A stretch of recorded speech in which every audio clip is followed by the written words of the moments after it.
monde, j'espère que vous allez super bien. On se retrouve cette semaine dans une vidéo à savoir DIY, autosuffisance et un peu de tout ça parce qu'aujourd'hui, je vous montre en fait mon apprentissage à faire du kombucha maison. J'ai décidé récemment de me lancer dans cette belle aventure de faire mon propre kombucha et je suis vraiment pas déçue. Donc dans cette vidéo-ci, je vous montre comment j'ai fait, c'est quoi mes apprentissages, c'est quoi le matériel que ça vous prend si jamais vous aussi vous voulez le faire à la maison et bien sûr, le résultat de ma première batch de kombucha.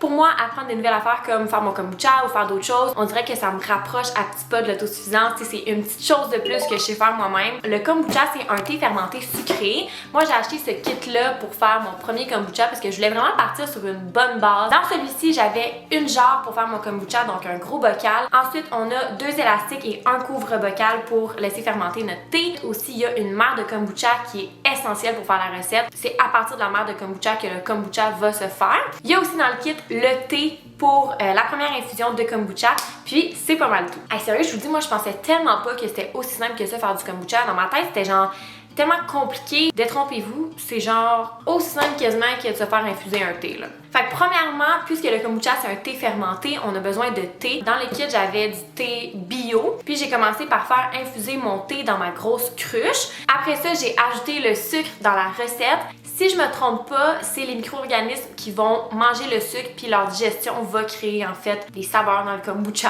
là, quelque chose de même. Fait que c'est comme la digestion des micro-organismes en ingérant le sucre. Ensuite, on ajoute de l'eau froide jusqu'à 3 litres. En tout cas, moi dans mon cruchon, c'était 3 litres de kombucha que je pouvais faire. Puis après ça, on recouvre avec un tissu et des élastiques tout simplement et on attend que la fermentation se fasse entre 10 et 15 jours.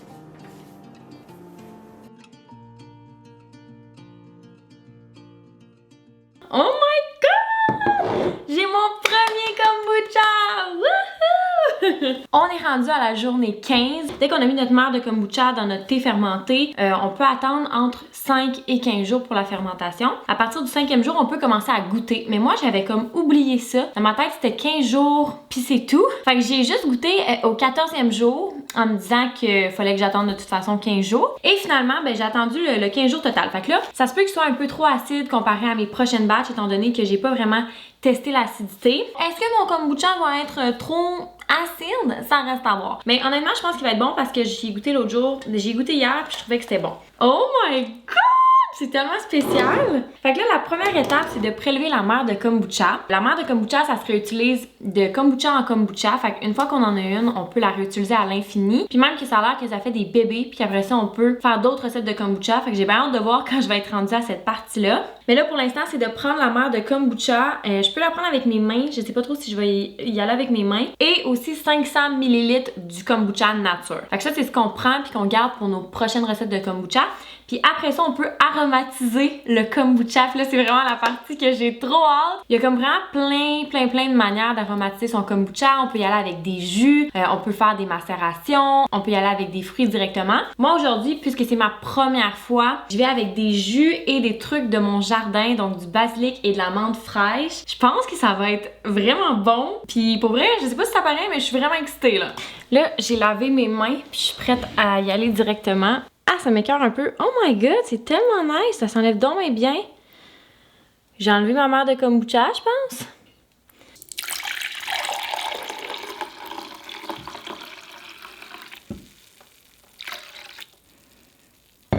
J'ai ma batch qui est prête pour une prochaine recette.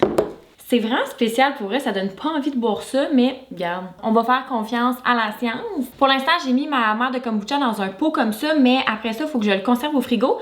Donc, je vais prendre mon bocal de kombucha une fois qu'il va être vidé, puis qu'il va être dans mes petites bouteilles pour conserver la mer. Je suis rendue à l'étape où il faut que je filtre mon kombucha parce que à travers comme tout ce beau liquide là il y a des petits filaments de mer et des petites particules qu'on doit enlever. Pour la suite des choses, je me suis acheté des belles bouteilles comme ça à pression. On peut trouver ça aussi dans les friperies ou à plein d'endroits. C'est des bouteilles d'à peu près 500 ml. Après ça, je vais venir aromatiser avec mes jus. Donc là, j'ai thé vert au gingembre et jus de pomme. Je trouvais vraiment que ça avait l'air bon.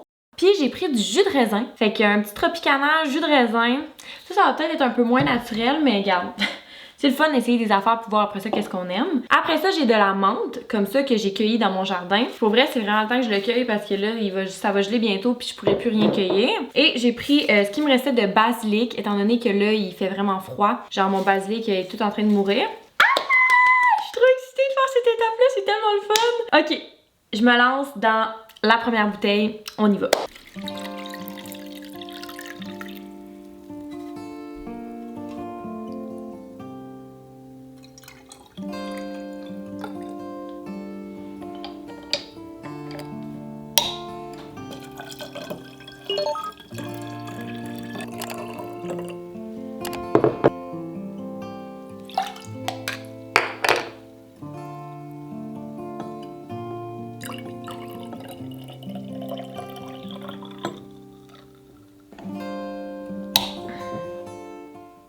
Pour ce qui est des mesures aussi de mes jus, j'y vais un peu de manière approximative. Tu sais, je suis beaucoup dans l'essai-erreur. J'ai vu sur le site de Révolution Kombucha qui suggérait environ un quart de tasse de jus pour 750 ml. Mais comme moi, c'est des bouteilles de 500 ml, je pense quand même que je vais y aller avec un quart de tasse ou peut-être un petit peu moins. Je crois que je vais y aller avec quelque chose d'un peu plus aromatisé puis au pire de diminuer après.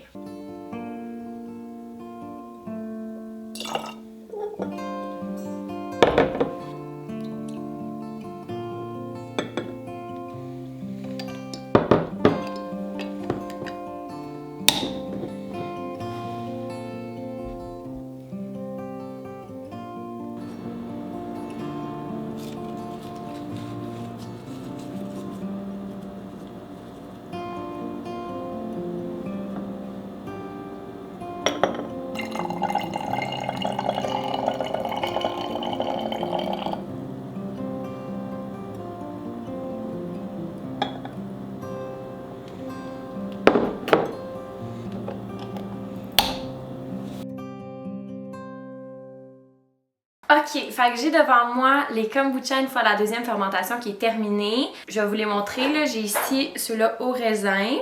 Ça ressemble pas mal en fait à avant que je les mette dans le frigo, là. Après ça, ici, j'ai ceux-là au thé kombucha, gingembre, etc.